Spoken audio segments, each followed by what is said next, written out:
परम प्रेमय श्री ठाकुर मोर जगत जननी श्री लक्ष्मी माँ परम पूज्यपाद श्री बड़दा आजिर भरोसा आचार्य देव ठाकुर परिवार सभी समस्त को जड़े मोर अनंत कोटि प्रणाम। उपस्थित मोर प्रिय पूज्य नायकदा कर्मी मंडली गुरुभ्राता मातृमंडली छोट छोट पिला माने समस्त को मोर आंतरिक एवं जय गुरु। जाहू आज आम सत्संग उद्देश्य जानिले ये सत्संग रे जो परेश भाई तांको पितांको पई जो आज सत्संग टी प्रदान करछन्ते तांकर पंचमहाजीवन इष्टिभूत हो से शांति स्वस्ति निरामय जीवन यापन करंतु यहाँ ही परम पितांको निकट रे प्रार्थना को जणाउछि। एवं जो माने आज उपस्थित होचन्ते आ जो माने उपस्थित हेई पारि नाहंती समस्तंकर पंचमहाजीवन इष्टिभूत हो से शांति स्वस्ति निरामय जीवन यापन करंतु यहाँ ही परम पितांको निकट रे प्रार्थना। आमे आज सत्संग रे ए परिडादा बहुत भल कथा गुड़ाक कहूतिले जे आमर अवहेला विषय रे आमे केते शिशि ठाकुर को धरी अवहेला करूचे से जिनिस उपरे आलोचना होईछि। आज जहाँ भी हो ये माँ भाई माने उपस्थित अच्छंती या आगु भी मु बसिकिना बहुत माँ भाई मान सहित माने भागवत पुराण आलोचना करी। आज जहाँ भी कहबी यही जिनिसटा बहुत गुरुत्वपूर्ण कथा आलोचना करी ताको गुरुत्व देवे। मो मनीष को बंचेवा आसी काहरी को मारिबा नुहे। ये जो भाई माने आछंती सत्संग उद्देश्य होउची मनीष को तैयारी करवा और बंचेवा। आमे जेतेबेले अबाटरे जाऊ सेतेबेले ही नारायण आविर्भाव होती। जेतेबेले आमे खराब रास्ता रे जाऊ खराब चलन रे जाऊ आमे जेतेबेले विकृति चलनी रे चलू जोटा आमे जानू ना सेटा करू आमे शास्त्र ज्ञान आम पाखरे नाही बा आमे पढ़ू ही नहीं। आमे छुआ बेलू कौनसी गीता बा भागवत बा पुराण शास्त्र आमे केबे पढ़ू ना किंतु आमे देखा देखी धर्म करू जणे करूची आउ जण को देखिकिना आमे धर्म करू। तेणु आमर चलनीटा विकृत हो जाए माने खराब हो जाए आमे ठीक भाव में कौन जिनटा कर ही पारुना। जमी गोटे उदाहरण देवी जमी आज आम ये जो गाँव में हरि संकीर्तन हम ये जो हरे कृष्ण यहाँ हूँ तंत्र विद्या जोटा हरे राम राम राम हरे हरे जोटा रामंकर नाम उच्चारण हूँ मंत्र आ जोटा कृष्णंकर नाम उच्चारण आरंभ होता हूँ तंत्र विद्या। एगुड़ा कौटू आसी वेदरू आसी वेदरू किए बाहर करते श्री चैतन्य महाप्रभु। चैतन्य महाप्रभु बाहर कला परे तार स्वर अच्छी ताल अच्छी लय अच्छी सेतेबेले सबु स्वर एवं ताल एवं लय रे गीत गाउथिले किंतु आज ये जो हरि संकीर्तन टार मूल्य आमे बुझी पारुना। आमे ताकू विकृत कर दे झियो पुओ मिसिक डिस्को डांस करूचे सिनेमा गतरे स्वर बाहर कर दउचे। आमे केते मूर्ख केते ग्लानी केते अपवित्र हो जाइछे ताले आमो भितरे ग्लानीटा पसिछि कि नहीं। आ जेतेबेले स्वर रे ताल रे लय रे कीर्तनटा होउची सेतेबेले देखिला बेलकु लोक कम आ जेतेबेले झियो पुओ डिस्को डांस मारुछन सेतेबेले भिड़ हो जाउची। ताहाले आमे आज हरि संकीर्तन टाको विकृत कर दैछे वेदर से जो नाम टाको आमे विकृत कर दैछे माने आमे केते ग्लानी रे रहिछे। सेहिति पई जुग जुग धरी करी गुरु आसिले सेहिति पई गुरु आसी निजे आचरण करी हमकु सिखै देले सेहिति पई तो आमे गुरु को धरिछे। उदाहरण गुटे स्वरूप देबी जे जेतेबेले रामचंद्र जन्म ग्रहण करि नथिले बा कृष्ण जन्म ग्रहण करि नथिले तांको बापा रामचंद्र का बापा के दशरथ दशरथ का पिता अज बलि तापरे भागीरथी जे गंगा को नेइकरी आस्तिले से समय तो रामचंद्र जन्म होई नथिले सेमाने काहा को पूजा करूथिले। दशरथ काहा को पूजा करूथिले बलि काहा को पूजा करूथिले अज काहा को पूजा करूथिले भागीरथी काहा को पूजा करूथिले एटा तो आमे केबे चिंता करिने। सेतेबेले गुरु को ही पूजा करूथिले। जेतेबेले रामचंद्र आसी नथिले श्रीकृष्ण जन्म होई नथिले जीसु मोहम्मद रसूल जन्म होई नथिले सेतेबेले समस्त व्यक्ति गुरु को ही स्वीकार करथिले एवं गुरु ग्रहण करिकिना ही करूथिले। गुरु को ग्रहण कला परे सबु देवादेवी स्वयं नारायण पूजा पाउथिले। जेतेबेले गणेश जन्म नै नथिले सेतेबेले कहार घट पूजा होउतला वरुणंकर घट पूजा होउतला। जेतेबेले गणेश जन्म नेले पार्वती संकल्प कले कोन कले जे सबु देवादेवी पाखरे कहिले जे मोर पुओ अग्रज पूजा पाइबो तापरे जाई अन्य देवादेवी पूजा पाइबे तेणु तो गणेशंकर घट स्थापना हुए। तो एई जो शास्त्रर जिनिस गुड़ाक आमे जानिबा दरकार। जेते पर्यंत आमे जानी नहीं लोकर देखा देखी पूजा करबा। बहुत लोकंक मु देखे घर को गला बेले कांथरे हनुमान फोटोटा टांगी देथान दुआर सामने रे माने से कि हमर चौकीदार जे तुमे दुआर सामने रे टांगी देइछो सी होचन हमर भगवान अंतरे रखिबा दरकार तांको पूजा करबा दरकार ताहले सेना संतुष्ट होबे। आमे भाबु जे दुआरे टांगी देले भूत प्रेत डाहणी केई पसबे नै बा से मनिषटा मरबो नै बदे चिरंजीवी हेई जिवो। हमर भावना एइया ही हमर धर्मटा एई भलिया चलीछि। आमे जेहेतु एई जिनिसगा जानी नाही शास्त्र जानी नहीं आमे राक्षस प्रवृत्ति को धरी नहीं खराब प्रवृत्ति को धरी नहीं से तो आज जिते परेश भाई तांकर पितांक पई उद्देश्य सत्संग देले भागवत रे स्वयं प्रभु श्रीकृष्ण कहीदेले कौन कहले मातृदेव भव पितृदेव भव आचार्य देव भव अतिथि देव भव धर्म आलोचना करने कई लोक शुणापी आसती नहीं कौन सी जब मेलोडी हुए हजार हजार लोक चलीजे आज यहीटा हूँ विकृति ग्लानी जे भगवान को चिन्हे ना भगवान को माने ना भगवान चलनी रे चलवाई चेष्टा करे ना सिले ही मिलेछ कहुए ठाकुर से ही मिलेछ कहते मिलेछ माने जो काद फाद लगे देहरे बा खराब आचरण करवा ता नुहे जे भगवान को जड़े मर्डर करदेला जड़े चरित्रहीन लोक है बा कहारी टंका लुटिकिना नेला जेतिकी पाप नुहे स्वयं नारायण को धोखा देवा बा तांकर कथा को न मानिबा ताठारु बेसी पाप जेतेबेले मनीष माँ गर्भ को आसे प्रभु पाखरे गर्भ भितर संकल्प करिथाय जे प्रभु मु जेतेबेले जन्म हेबी तुमर काम करिबी किंतु जेतेबेले से जन्म ग्रहण करे ए मायार संसार फसी जाए फसी गला परे कहार काम करे एटा मोर पुओ एटा मोर झियो एटा मोर स्वामी एटा मोर बापा एटा मोर माँ या विषय थरे अर्जुन जेतेबेले बुझौछंती स्वयं श्रीकृष्ण जे तू तोर भीष्म कुमार से कहूँ मोर एटा पितामह जेतेबेले तू द्रोण कुमार सेतेबेले कहले मोर गुरु ताको मारिबी केमिति सेतेबेले स्वयं श्रीकृष्ण केते सुंदर बुझाई अर्जुन को ये जो मायार संसार आमे फसीचे तार गोटे जीवंत उदाहरण जे आमे जे एटा मोर बापा एटा मोर छुआ एटा मोर पिला ये जो मायार संसार आमे फसी रहिचे आ तांकु भूली जाउचे आमे तांकु अग्र करिकिना ठाकुर को जदी अग्र करी पूजा करबा ताने हमर परिवारटा बंचिबो आ जदी आमे परिवारटा को लक्ष्य करिकिना बंचिबा आ गुरु को जदी पछरे रखिबा आमे केबे भी बंची परिबा नै आ ताहा ही लक्ष्य करबे समाज रे लक्ष्य करबे देखि परिबे शेष रे अर्जुन प्रश्न करूछंती जे मो पुओ एकलव्य को आपण मारी दैछंती माने आपन को पाई ही से मरिला जे से मायार कथाटा मते कहतु अर्जुन प्रश्न करुँच श्रीकृष्ण को श्रीकृष्ण कहले से तो पुओ नुहे से कहले केमिति मोर पुओ नुहे आपन को पाई ही तो से मरिला से कहले केमिति मरिला तू ताको देखिबा पई चाहू अर्जुन को नहीं गले से तांकर पुओ अभिमन्यु को देखैबा पई जेतेबेले अभिमन्यु आउ गोटे जगार गोटे राज परिवार विराट बड़ धनी घरे बहुत सुख शांति रे अछि सेठी जन्म ग्रहण करतांती जेतेबेले जाईगिरी तांको अर्जुन को देखैले से आश्चर्य हेले तांको पुओ सहित कथा हेले जेतेबेले पुओ बोली संबर्धना कले आपण किए अर्जुन को प्रश्न करूछंती तांको पुओ से कहले मु पर तोर बापा कहले ना तुमे मोर बापा ने मो बापा तो ये राजा से कहले नहीं तू ही मोर पुओ से कहले ना मोर पुओ नुहे स्वीकार ही कले नाही शेषरे आसिले मायार कथा बुझेइले स्वयं प्रभु श्रीकृष्ण कहले देखिलु तू जहा को पुओ बोली करी कांदुथुलु मो सामना रे सी आउ गोटे जगार भल जगार जन्म होइछि जेतेबेले मो बापा मरी गले मु दुख प्रकाश करिछि कि मते लालन पालन करथिले किंतु परे अनुभव कली से गोटे निहाती जेहेतु गोटे भल धर्म काम करथिबे भल जगार जन्म ग्रहण करथिबे आज सेना मो बापा थिले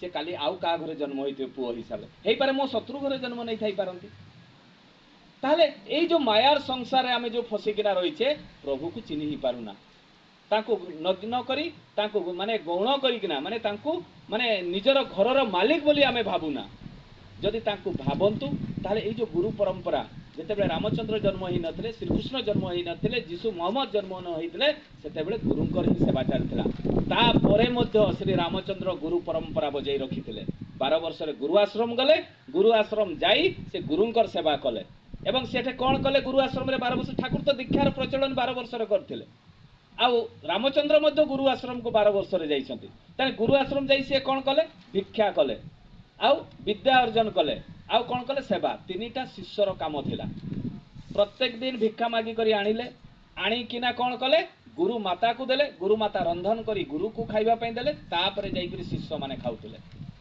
सेम सेई जिनसटा इष्टभूति प्रथमे सकाळु ब्रह्म मुहूर्त रे उठी तांकु आमे भोग निवेदन करबा से जहाँ भी हेउना काई गोटे फल हो पारे गोटे फूल हो पारे भक्ति सहकारे प्रभु को जहाँ देबा से ग्रहण करिवे काहे कि टंकार प्रचलन हैला टंकार प्रचलन एइथि पई हैला फूलटा को फलटा को मासे रखिकिना बा फ्रिज रे रखबा बा गोदरेज रखबा जोठी रखले भी से पची जीवो ताको आमे देवघर पहुंचै परिबा नाही तेणु पैसार प्रचलन हैला जे आमे मासे भितरे ताको से मासे परे आमे ताको पहुंचैबा देवघर को तार तो कुछ व्यवस्था अच्छी किंतु फलर व्यवस्था नहीं पहुंचेबार फूलर व्यवस्था नहीं दिने पर तो पची जीव फूलटा से टंकार प्रचलन तेणु भक्ति सहकारे भगवान को जी जहाँ देछि तार बहुत उदाहरण रही जे पाउंस देछि ठाकुर पाइछंती जे बाली मुठे देछि सेटा भी ठाकुर पाइछंती तार लीला कथा बहुत रही आज जो आलोचनाटा करी आमे जो ग्लानी रे चालुछे आमे जो खराब कर्म करुछे तार परिणाम आमे कौन पाइबा ता विषय टिके आलोचना करी कहीं किसी मनु संगीतार अच्छी गरुड़ पुराण अच्छी ये गोटे कथाटे अच्छी ये जो सस्तैनी विषय आम बहुत भाई माँ मान को कहू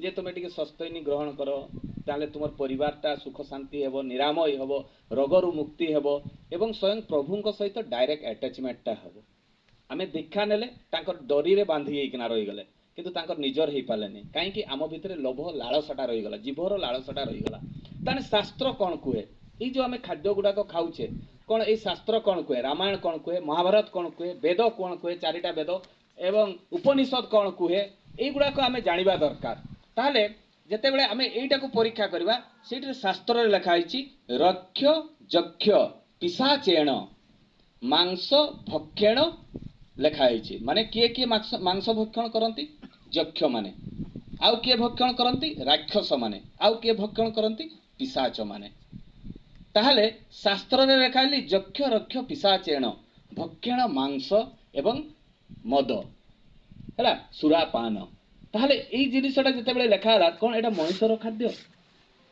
किंतु आमे ताकू खाउछे जदि शास्त्र कुहे पुराण कुहे एई गुडाक कोनोसी पुराण रे शास्त्र रे लेखा नै जे नारी हत्या जीव हत्या मनुष हत्या बा छेड़ी हत्या कुकुडा हत्या एई कथा कोनोसी शास्त्र रे लेखा नै ताहले आमे जो कर्मटा करूछे कोन शास्त्र मतरे करूछे आमे जो कर्मटा करूछे डेली जो हत्या करूछे एई हत्याटा ही पाप केबे भी कई भाबी जे मुई हत्या करिकिना धर्म कली कई केबे चिंता करिछि मु काहाकू मारिकिना माने धर्म कली काठू लोक मानकर पाखरु टंका लुटिकिना धर्म कली का सहित झगड़ा कली धर्म कली एटा कोन धर्म केबे नुहे एटा धर्म ही नुहे ताने शास्त्र मतरे जदि एई जिंसटा लेखा आइछि ताने आमे सेटा भी आमे भाबिबा दरकार रिसर्च करबा दरकार जे जो माने माछ मांस खाती से माने दीर्घायु ना जो माने खाती नहीं से माने दीर्घायु एटा तो आमे रिसर्च करबा दरकार जेतेबेले बाघ को आमे नेट रे भी देखि परबा बाघर आयु मात्र 25 रु 30 वर्ष बाघर आयु नेट रे जने जदि गूगल रे सर्च करे तार आयु केते 25 रु 30 वर्ष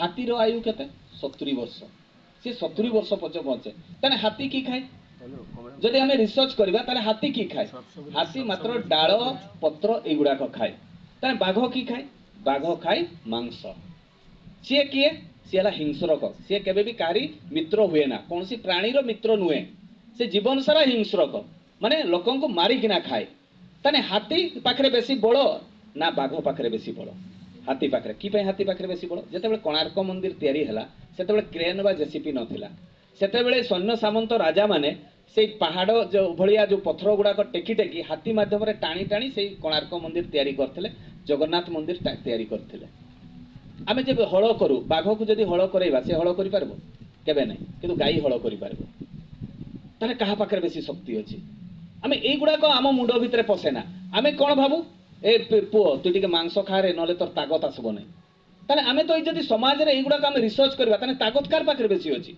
जो माने माछ मांस खाती तांको पाखरे बेसी ताकत अछि ना आम पाखरे आमे धर्म को बुझुना शक्ति को बुझुना साइंस को बुझुना कौन सी जिनस को बुझुना किंतु अपकर्म करिबारे अग्रसर होई थाउ कौन सी जगह बलि प्रथा अछि केबे नुहे राक्षस माने बलि प्रथा थिला जंगल रे जो माने बास करथले से माने जतेबेले माने सृष्टि रो आरंभ सेई समय कोन करथले सेतेबेले ज्ञान नथिला सेतेबेले जे जहा पारी ताहा खाई गला फल मूल पशु पक्षी जहा जतेबेले पाला बंचिबा पई सेतेबेले बनर प्राणी माने से माने खाई चलीथिले किंतु जतेबेले प्रभु जन्म हेले से विधान बतैले शास्त्र बतैले ज्ञान देले तापर मनुष्य केमिति बंचिबो ता रास्ता देखैले तेणु तो सेई करते महाभारत रे लिखा आइछि कोन लिखा आइछि जे जेतेबेले मनुष्य जीवन रे ग्लानि आसीबो जेतेबेले कोन लिखा हला जे जदा जदा हि धर्मस्य ग्लानिर्भवति भारत अभ्युत्थानम धर्मस्य तदात्म सुजामम परित्राणाय साधुना विनाशाय च दुष्ट धर्म संस्थापनार्थाय संभवामि जुगे जुगे ताहले एई जो कथाटा लिखा हला अर्जुन कोन कहिले जे जेतेबेले ग्लानि हेबो मु आसीबी से मना करिसंती मना करि नांती जेतेबेले रामचंद्र ऊपर श्रीकृष्ण हेले श्रीकृष्ण पर से मना कले जे मु आसीबिनी बोली केना से तो डायरेक्ट कहि देले जेतेबेले ग्लानि हेबो मु आसीबी ताले कोन शिशि ठाकुर अनुकूल चंद्र आसी नांती ताले एइथरु ही प्रमाण बेले आम भितरे कोन ग्लानि नै आम भितरे तो सब राक्षस प्रवृत्ति अछि आम भितरे कंस अछंती जरासंध अछंती हिडिंब अछंती समस्त राक्षस प्रवृत्ति अछि सेहि पई तो ठाकुर कहले जे मु एथरा आसिली मनुष्य को मारिबा पई नुहे ता भितरे जो कलुष कालीमा जो खराब चरित्र खराब गुण एई खराब जिंसटा को अछि बाहर करिया पई तेणु मनुष्य खराब नुहे मनुष्यर गुणटा खराब तेणु मनुष्य को घृणा करबा नै ठाकुर कहले रोग को घृणा करना रोगी को घृणा करना रोग को घृणा कर कहीं रोग को घृणा कर तार सेवा जत्न नियो से ठीक है जीवो ତେଣୁ ମଣିଷକୁ କେବେ ଘୃଣା କର ନା, ସେ ଠାକୁର କହିଲେ। ତା ଭିତରେ ଥିବା ଖରାପ ଗୁଣଟାକୁ ତୁମେ ବାହାର କରିବା ପାଇଁ ଚେଷ୍ଟା କର। ତାହେଲେ ଏଇ ଯୋଉ କଥା ଗୁଡାକୁ ମୁଁ ଉଦାହରଣ ଦେଲି, ଏଇ ଯୋଉ ଶାସ୍ତ୍ର ମତରେ ବହୁତ ଗୁଡା, ଏଇ ଯେମିତି ପାଇଲଟ ଯୋଉମାନେ ଚଲାନ୍ତି, ସାଇନ୍ସର ଗୋଟେ ଉଦାହରଣ ଦେବି ମାଛ ମାଂସ ଉପରେ। ଯୋଉମାନେ କ'ଣ ଚଲାନ୍ତି? ପାଇଲଟ ମାନେ ଏରୋପ୍ଲେନ ଚଲାନ୍ତି। 72 ଘଣ୍ଟା ପୂର୍ବରୁ ତାଙ୍କୁ ମନା କରାଯାଏ ପିଆଜ ରସୁଣ ଖାଇବ ନାହିଁ। ନେଟରେ ମାରିକିନା ଆପଣମାନେ ଦେଖିବେ। ତାହେଲେ କାହିଁକି ମନା କରାଯାଏ? ଏଇଥିପାଇଁ ମନା କରାଯାଏ, ଯୋଉମାନେ ମାଛ ମାଂସ ପିଆଜ ରସୁଣ ଖାଆନ୍ତି ନାହିଁ ତାଙ୍କର ବ୍ରେନଟା ବହୁତ ଚଞ୍ଚଳ ଥାଏ, ବହୁତ ସାର୍ପ ଥାଏ। ଆଉ ଯୋଉମାନେ ପିଆଜ ରସୁଣ ଖାଆନ୍ତି, ଗୋଟେ ଡିସିଜନ ନେବା ପାଇଁ ଯଦି ତାଙ୍କୁ 5 ମିନିଟ୍ ଲାଗେ, ଯୋଉମାନେ ପିଆଜ ରସୁଣ ଖାଆନ୍ତି ନାହିଁ ସେମାନେ 1 ସେକେଣ୍ଡ ବି ଲାଗେ ନାହିଁ ସେ ଡିସିଜନଟା ନେଇଯିବେ। ତେଣୁ ସେମାନେ ଯେତେବେଳେ ପ୍ଲେନଟା ଚଲାନ୍ତି କେତେବେଳେ ବି ଦୁର୍ଘଟଣା ହେଇପାରେ, ତେଣୁ ତାଙ୍କୁ ମନା କରାଯାଏ 72 ଘଣ୍ଟା ପୂର୍ବରୁ ତୁମେ ପିଆଜ ରସୁଣ ଖାଇବ ନାହିଁ। ତାହେଲେ ଦେଖନ୍ତୁ ମାଛ ମାଂସ ଉପରେ କେତେ ଗୁରୁତ୍ୱପୂର୍ଣ୍ଣ କଥା ଗୁଡାକ ରହିଛି, ଆମେ କିନ୍ତୁ ପାଳନ କରୁନା। ଗୋଟେ ଉଦାହରଣ ଦେବି, ଯେତେବେଳେ ଗୋଟେ କୌଣସି ମଣିଷ ମରିଯାଏ ଆମେ କେତେ ଦିନ ପାଳନ କରୁ? 11 ଦିନ ପରେ ଆମର ସୂଚୀଟା ହୁଏ। କାର 10 ଦିନ ପରେ, କାର 11 ଦିନ, କାର 13 ଦିନ, କାର 15 ଦିନ, এইଭଳିଆ ସୂଚୀ ହୁଅନ୍ତି। କି ପାଇଁ ପାଳନ କରୁ? ଯେ ଆମକୁ ଛୁଅନ୍ତି ନାହିଁ। ଯେତେ ଦିନ ଆମେ ପାଳନ କରୁ, ଆମ ମୃତାହ ଶରୀର ଅଛି ମାନେ, ଆମ ଘରେ ମରିଛି ମାନେ ଆମେ ଅଶୁଚି ହେଇଗଲୁ, ଆମକୁ କେହି ବି ଛୁଅନ୍ତି ନାହିଁ। ଗୋଟେ ଗାଈ ମରିଗଲା ପରେ କ'ଣ ହୁଏ? ଜଣେ ଗବଧିଆ ହୁଏ। ଯଦି କେହି ଗାଈଟାକୁ ମାରିଦିଏ ଗବଧିଆ ହୁଏ। ସେ କ'ଣ କରେ? ଗୋଟେ ବେକରେ ପଘା ଗୁଳାଏ ଆଉ ଦ୍ୱାର ଦ୍ୱାର ମାଗି ମାଗି ବୁଲେ, ମାରେ ନା? କିନ୍ତୁ ଆମେ ଯେତେବେଳେ ଶବଟାକୁ ମାର୍କେଟରେ କିଣିକିରି ଆଣୁ ଆଉ କଢ଼ାରେ ଭାଜିକିନା ଘରେ ଖାଉ, ସେଇଟା କେମିତି ଲାଗୁଛି? ତା ପାଇଁ ଆମେ କ'ଣ ସୂଚୀ ହଉ?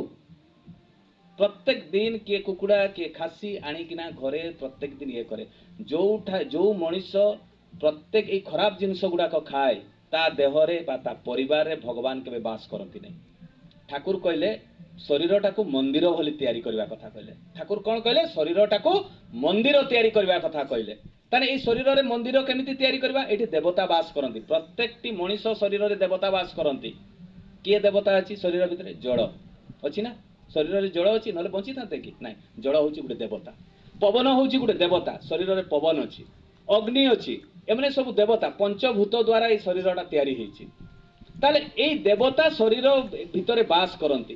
ଯେତେବେଳେ ଆମେ ମାଛ ମାଂସ ଖରାପ ଜିନିଷ ଗୁଡାକ ସେବନ କରୁ, ଏଇ ଦେବତା ମାନେ କ'ଣ ସନ୍ତୁଷ୍ଟ ଥାନ୍ତି? ତେଣୁ ତ ରୋଗ ହୁଏ, ତେଣୁ ତ ଗ୍ରୋଥ ହୁଏ। ମାନେ ଏଇ ଯୋଉ ଯେତେ ଖରାପ ଆଚରଣ ହୁଏ, ମାଇଣ୍ଡ କ୍ରୋଧ ହୁଏ, ଖରାପ ଚିନ୍ତା। ଆମେ ଯେତେବେଳେ ବହୁତ ଲୋକ ମୁଁ ଦେଖେ ଯେ ବାପା ମାଆକୁ ହାଣି କରି ମାରି ଦେଇଛନ୍ତି, ବହୁତ ନ୍ୟୁଜ୍ ପଢେ, ୟୁଟ୍ୟୁବରେ ଦେଖେ। ଏଇ ରିସେଣ୍ଟଲି ଝାରଖଣ୍ଡରେ କଳାବାଡ଼ିଆରେ ସେ ପାଖରେ ଗୋଟେ ହେଇଛି, ତା ଜମି ବାଡ଼ି ପାଇଁ ତା ବାପା ମାଆକୁ ହାଣି ଦେଇଛି। ତାହେଲେ ତାର ଏଇ ମାଇଣ୍ଡଟା ଆସିଲା କୋଉଠୁ? ଏଇ ମାଇଣ୍ଡଟା ଏଇଥିପାଇଁ ଆସିଲା ତାର ଖାଦ୍ୟ ଯୋଗୁଁ।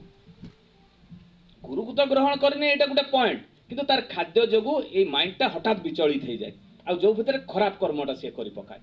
ଯୋଉମାନେ ଗୁରୁଙ୍କୁ ଧରନ୍ତି, ଗୁରୁଙ୍କୁ ଧରିକିନା ଚାଲନ୍ତି ଏବଂ ତାଙ୍କ ଭିତରେ ଯଦି ଖରାପ ମାଇଣ୍ଡଟା ବି ଯଦି ଆସେ, ତାହେଲେ ସିଏ ସାଙ୍ଗେ ସାଙ୍ଗ ତା ଭିତରେ ଭଲ ଚିନ୍ତାଟା ଆସିଯାଏ। ଯଦି ଖରାପ ଚିନ୍ତାଟା ବି ଆସେ, ସାଙ୍ଗେ ସାଙ୍ଗ ଭଲ ଚିନ୍ତାଟା ବି ଆସିଯାଏ। ସେ ସାଙ୍ଗେ ସାଙ୍ଗ ଏମିତି ଗୋଟେ ଖରାପ କର୍ମ କରେ ନା ଯୋଉଟା ପାଇଁ ତାକୁ ପସ୍ତେଇ ହେବା ପାଇଁ ପଡେ।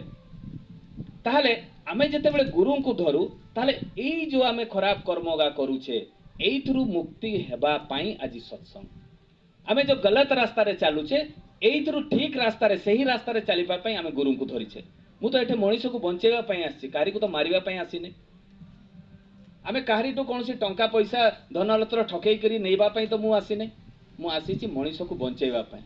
ଯେତେରୁ ଯେତେ ଶାସ୍ତ୍ର ଜ୍ଞାନ ପୁରାଣ ପୁଥି ଶ୍ରୀ ଠାକୁର ଦେଇଥିବା ପ୍ରତ୍ୟେକଟି ବାଣୀ ନିଜ ଜୀବନ ଚରିତ୍ରରେ କେମିତି କରିବେ ତାର କଥା ମୁଁ ଯେତିକି ଜାଣିଛି ସେତିକି କହିବା ପାଇଁ ଆସିଛି। ମୁଁ ବହୁତ ଜାଣିଛି ତା ବି ନୁହେଁ, ଯେତିକି ପଢିଛି ଜାଣିଛି ସେତିକି କହିବା ପାଇଁ ଆସିছে ଯେ ଗୋଟେ ଗୋଟେ ମଣିଷକୁ ମତେ ବଞ୍ଚେଇବାର ଅଛି, ଗୋଟେ ଗୋଟେ ପରିବାରକୁ ମତେ ବଞ୍ଚେଇବାର ଅଛି। ଆଉ ଏଇ ପରିବାର ଯଦି ବଞ୍ଚିଯାଏ ତାହେଲେ ସିଏ ଆଉ ଦୁଇଟା ପରିବାରକୁ ବଞ୍ଚେଇବ। ଆଉ ଯଦି ମୁଁ ହିଁ ଆଉ ଗୋଟେ ପରିବାରକୁ ବଞ୍ଚେଇ ପାରିଲି ନାହିଁ, ତାହେଲେ ଆଉ ଅନ୍ୟ ପରିବାରର କି ପାଇଁ ଇଏ କରିବି? ସେଇଥିପାଇଁ ତ ଯେ ଯେତେବେଳେ ଆଜି ପରେଶ ଭାଇ ତାଙ୍କ ବାପାଙ୍କ ପାଇଁ ଏଇ ଯୋଉ ସତ୍ସଙ୍ଗ କଲେ, ତାଙ୍କ ପରିବାର ମିଶିକିନା ଆଜି ଏଇ ଯୋଉ ତାଙ୍କ ବାପାଙ୍କ ପାଇଁ ଆଜି ସତ୍ସଙ୍ଗଟି ଦେଇଛନ୍ତି, ଠାକୁର ଗୋଟେ କଥା କହିଲେ, ଯୋଉ ପିଲା ଯୋଉ ବୋହୂ ଯୋଉ ଶାଶୁ ଯିଏ ବି ହେଇଥାଉ ନା କାହିଁକି, ନିଜ ବାପା ମାଙ୍କର ଯିଏ ସେବା କରେ ନା ସିଏ ମୋର ବି ସେବା କରେ ନା। ଶ୍ରୀ ଠାକୁର ବି କହିଛନ୍ତି, ସ୍ୱୟଂ ନାରାୟଣ ଭାଗବତରେ କହିଛନ୍ତି। ସେଇଥିପାଇଁ ତ ପ୍ରଥମେ କ'ଣ କହିଲେ? ମାତୃଦେବ ଭବ, ଶ୍ରେଷ୍ଠ ମାଆକୁ କରିଦେଲେ। ବାପାକୁ କଲେ ନାହିଁ କାହିଁକି? ମାଆକୁ କାହିଁକି ଶ୍ରେଷ୍ଠ କଲେ? ଯେ ସେଇ ମାଆର ଗର୍ଭରୁ ଗୋଟେ ଭଲ ସନ୍ତାନ ବି ଜନ୍ମ ହୁଏ, ରାକ୍ଷସ ବି ଜନ୍ମ ହୁଏ। ତେଣୁ ସେଇ କଥା ମାତୃଦେବ ଭବ ଫାଷ୍ଟ କହିଲେ। ପୁଣି ପିତୃଦେବ ଭବ। କାହିଁକି ପିତୃଦେବ ଭବ କଲେ? ମା ଏବଂ ବାପାଙ୍କୁ ଯୋଉମାନେ ଭଲ ପାଆନ୍ତି ନାହିଁ, ଶାଶୁ ଶ୍ୱଶୁରଙ୍କର ଯୋଉମାନେ ସେବା କରନ୍ତି ନାହିଁ, ସେ ମତେ ବି ସେବା କରନ୍ତି ନାହିଁ। ସ୍ୱୟଂ ଶ୍ରୀ ଠାକୁର କହିଲେ। ସ୍ୱୟଂ ସେଇ ସେମ୍ ଜିନିଷ ଭାଗବତରେ ସ୍ୱୟଂ ବିଷ୍ଣୁ କହିଦେଲେ। ମାତୃଦେବ ଭବ, ପିତୃଦେବ ଭବ, ଆଚାର୍ଯ୍ୟ ଦେବ ଭବ। ଆଚାର୍ଯ୍ୟ ମାନେ ଗୁରୁ। ଯେଉଁମାନେ ଗୁରୁ ଗ୍ରହଣ କରିନାହାନ୍ତି। ଭାଗବତର କେତେ ସୁନ୍ଦର କଥା। ପୁଣି ଅତିଥି ଦେବ ହବ। ଅତିଥି ଦେବ ମାନେ ଜଣେ ଭିକାରୀଟା ବି ଯଦି ଆପଣଙ୍କ ଘରକୁ ଆସେ ତାକୁ ପାଣି ଗିଲାସ ହେଲେ ବି ଦେବ। ଯଦି ତମ ଘରେ କିଛି ବି ନାହିଁ ଖାଇବା ପାଇଁ ପାଣି ଗିଲାସଟେ ହେଲେ ବି ଦେବ। ତାକୁ ଖାଲି ହାତରେ ଖାଲି ମୁହଁରେ କେବେ ବି ଫେରେଇବ ନାହିଁ। ଯଦି ଫେରାଅ ତୁମ ଲକ୍ଷ୍ମୀ ଚାଲିଯିବ। ଅସନ୍ତୁଷ୍ଟ ହେବେ ଲକ୍ଷ୍ମୀ। ସେଇଥିପାଇଁ ତ ଲକ୍ଷ୍ମୀ କେତେବେଳେ ସନ୍ତୁଷ୍ଟ ହୁଅନ୍ତି? ଯେତେବେଳେ ମଣିଷର ସେବା ତୁମେ କରିବ। ସେ ତ ଚରିତ୍ରରେ କରିକିନା ଦେଖେଇଦେଲେ। ସେଇଥିପାଇଁ ବାର ବ୍ରତ ଉଷା ପର୍ବପର୍ବାଣୀ ଆମେ ଯେଉଁ କରୁଛେ, ଏଇ ଯେମିତି ବଳି କଥା ମୁଁ କହୁଥିଲି, ଏଇ ଯେଉଁ ଖାଇବା କଥା, ବଳିର ଅର୍ଥ ହେଉଛି ତ୍ୟାଗ କରିବା। ବଳିର ଅର୍ଥ କ'ଣ? ତ୍ୟାଗ କରିବା। ଆମେ ତାକୁ ବୁଝୁନା। ଆମେ କ'ଣ କରୁ? ଯିଏ ଗୋଟେ ଠକେଇ ଦେଲା, କିଏ ଗୋଟେ ବ୍ରାହ୍ମଣ ହଉ, କିଏ ଗୋଟେ ଗୁଣି ଗାରେଡ଼ି ବାଲା ହଉ, ଯିଏ ବି ହଉ, ଆରେ ତୁ ଗୋଟେ ବଳି ଦେ, ନହେଲେ ତୋର ଅଘଟଣ ଘଟିଯିବ। ବଳି ମାନେ କି? ବଳି ମାନେ ତ୍ୟାଗ କରିବା। ଶାସ୍ତ୍ରରେ ଲେଖା ହେଇଛି, ଯେତେ ବି ପୁରାଣ ପୁଥିରେ ବଳିର ୱାର୍ଡ ହେଉଛି ସାଂସ୍କ୍ରିଟ ୱାର୍ଡ, ତାର ଅର୍ଥ ହେଉଛି ତ୍ୟାଗ କରିଦେବା। এই যে ব্রতর অর্থ, ব্রতর মানে কোন? উপবাস যে আমি করি। ব্রত মানে সংকল্প। উপবাস মানে কোন? উপবাস মানে কোন? যে উপ মানে নিকট, বাস মানে রহিবা। আমি যদি লক্ষ্মীঙ্কর উপবাস করিবা তাহলে তাঙ্কর প্রত্যেক দিন মানে প্রত্যেক যে দিন লক্ষ্মীঙ্কর ব্রত করিবা সেই দিন সকালু রাতি পর্যন্ত তাঙ্কর নাম জপ স্তুতি করিবা। আমি কোন করু? যেতবে ব্রত গোটে পালন করু, ব্রত উপবাস বিষয়ে কইবি। এইথিপাই করি ব্রত হচ্ছে সংকল্প। গোটে উদাহରଣ দেবি, যে লক্ষ্মী ব্রত করতে সেই দিন কଣ ହୁଏ, ସେ ଲକ୍ଷ୍ମୀଙ୍କ ପାଖରେ ସଂକଳ୍ପ କରନ୍ତି। କ'ଣ ସଂକଳ୍ପ କରନ୍ତି? ଯେ ସେଇ ଯେଉଁ ପୁଥିଟିରେ ଯାହା ଯାହା ଲେଖା ହେଇଥାଏ ସେମାନେ ପଢ଼ନ୍ତି ନା। ଗୋଟେ ବହିଟା, ଗୋଟେ ଛୋଟିଆ ପତଳା ବହିଟା ଅଛି, ଲକ୍ଷ୍ମୀ ପୁରାଣ ବୋଲି କୁହାଯାଏ। ସେ ଲକ୍ଷ୍ମୀ ପୁରାଣଟି ସେମାନେ ପଢ଼ନ୍ତି ଯେଉଁଦିନ ମାଣ ବସାନ୍ତି ବା ଲକ୍ଷ୍ମୀଙ୍କର ବ୍ରତ କରନ୍ତି, ବା ଯେଉଁମାନେ ସାବିତ୍ରୀ ବ୍ରତ କରନ୍ତି ସେମାନେ ସାବିତ୍ରୀଙ୍କର ଗୋଟେ ଛୋଟିଆ ବହିଟା ଅଛି, ସେଟା ପାଠ କରନ୍ତି। ଯାହାର ଯାହା ସଂସ୍କୃତି ଅଛି ସେଟା ପାଳନ କରେ। ତ ଯେତେବେଳେ ଆମେ ବ୍ରତ ପାଳନ କରୁ, ବ୍ରତ ଯେତେବେଳେ ଆମେ ପାଳନ କରୁ ବା ଉପବାସ କରୁ, ସେଇ ଲକ୍ଷ୍ମୀଙ୍କର ବ୍ରତ ଆମେ ପାଳନ କଲୁ। ଲକ୍ଷ୍ମୀଙ୍କର ଯେତେବେଳେ ପାଳନ କରୁ, ବ୍ରହ୍ମ ମୁହୂର୍ତ୍ତରୁ ଉଠିବା। ବ୍ରହ୍ମ ମୁହୂର୍ତ୍ତରୁ ଉଠି ଆମର ଯାହା ବିଧାନ ଅଛି ଠାକୁରଙ୍କର, ଯେମିତି ନାମ ଧ୍ୟାନ କରିବା, ଇଷ୍ଟବୁଦ୍ଧି ଦେବା, ସତ ଅନୁଜ୍ଞା ପଢ଼ିବା, ଏଇ ଯେଉଁ ବିଧାନଟା ଅଛି ଆମେ ପାଳନ କଲା ପରେ ସକାଳୁ ଆମେ ଗୋବର ଦେବା। ତା ଆଗ ଦିନ ନୁହେଁ, ତା ଆଗ ଦିନ ହେଲେ ଦେଲେ ଗୋବର ଦେଲେ କ'ଣ ହୁଏ, ବା ଝୁଣ୍ଟି ଦେଲେ କ'ଣ ହୁଏ, ସେଟା ଭୂତ ପ୍ରେତ ବିଭିନ୍ନ ପ୍ରକାର ସେଇଠି ଚରିକିନା ଯାଇଥାନ୍ତି। ତେଣୁ ସେ ଜାଗାଟା ଅପବିତ୍ର ହେଇଯାଏ, ପବିତ୍ର ରୁହେ ନାହିଁ। ତେଣୁ ବ୍ରହ୍ମ ମୁହୂର୍ତ୍ତରୁ ଉଠି ଗୋବର ଦେବା, ଝୁଣ୍ଟି ଦେବା, ଗାଧେଇବା, ଗାଧେଇ ପାଧେଇ କରି ଭଲ ଶୁଭ୍ର ବସ୍ତ୍ର, ନୂଆର କିଛି ଆବଶ୍ୟକତା ନାହିଁ, ନୂଆ ଶାଢ଼ୀର କୌଣସି ଆବଶ୍ୟକତା ନାହିଁ, ସଫା ବସ୍ତ୍ର ଦରକାର, ପରିଷ୍କାର ବସ୍ତ୍ର ଦରକାର। କାହିଁକି ଏଇଟା ଗୋଟେ ଫ୍ୟାସନ୍ ହେଇଗଲା, ଯେଉଁ ମାର୍କେଟରେ ଶାଢ଼ୀ ବେଶୀ ବିକ୍ରି ହେବା ପାଇଁ ଏସବୁ ଧନ୍ଦା ସବୁ ଚାଲିଛି। ଯେତେବେଳେ ଲକ୍ଷ୍ମୀ ବ୍ରତ ଆଗରେ ପାଳନ କରୁଥିଲେ ଏତେ ହ୍ୟାଣ୍ଡଲୁମ୍ ବା ଏତେ ସୋରୁମ୍ ନଥିଲା, ବା ଏତେ ପ୍ରକାର ଫଳମୂଳ ନଥିଲା। ସେମାନେ ବଣରୁ ଯାହା କେନ୍ଦୁ ଚାର ଯାହା ପାଉଥିଲେ ସେଇଗୁଡ଼ାକ ଆଣିକିରି ଭୋଗ ଲଗାଉଥିଲେ। ଏତେ ପ୍ରକାର ଚେରି, କିସମିସ୍, କାଜୁ ଏଗୁଡ଼ା ନଥିଲା, ଏତେ ସଂଗ୍ରହ କରିପାରୁନଥିଲେ ସେତେବେଳେ ମା। ଆଜିର କିନ୍ତୁ ବେଶୀ ବେଶୀ ଭୋଗ ଦେଲେ ବୋଲେ ଠାକୁର ବୋଧେ ସନ୍ତୁଷ୍ଟ ହେବେ, ସେଇଥିପାଇଁ ବୋଧେ ଲଗାଉଛନ୍ତି, ମୋତେ ଯାହା ଭାବେ। ତ ଯାହା ବି ହଉ, ତ ଏଇ ଯେଉଁ ମାନେ ବ୍ରତକର କଥା କହୁଛି, ଯେଉଁଦିନ ବ୍ରତ କରିବା ସେଇଦିନ ଆମେ ପୂଜା ପୋଷା କରିସାରିଲା ପରେ ଶୋଇବା ପର୍ଯ୍ୟନ୍ତ ସ୍ତୁତି କରିବା, ନାମ ଜପ କରିବା, ହଁ କି ନାହିଁ? ସେଇଦିନ ତାଙ୍କର ପୁରାଣଟିକୁ ପଢ଼ିବା। ପୁରା କେତେ ପର୍ଯ୍ୟନ୍ତ ପଢ଼ିବା? ରାତି ଶୋଇଲା ପର୍ଯ୍ୟନ୍ତ। କାହା ସହିତ କଥା ହେବା ନାହିଁ। ଆବଶ୍ୟକତା ପଡ଼ିଲେ ଟିକେ ଅଧେ କଥା ହେବା, ନହେଲେ ନ କଥା ହେବାଟା ହିଁ ଭଲ। ଯେଉଁଦିନ ଲକ୍ଷ୍ମୀ ବ୍ରତ ପାଳନ କରାଯାଏ ତାର ବିଧାନ ହେଉଛି ଏଇଟା। ସକାଳୁ ଉଠିଲା ପର୍ଯ୍ୟନ୍ତ, ରାତି ଶୋଇଲା ପର୍ଯ୍ୟନ୍ତ ତାଙ୍କର ନାମ ଜପ, ସ୍ତୁତି ଏବଂ ଆରାଧନା କରିବା ଦରକାର।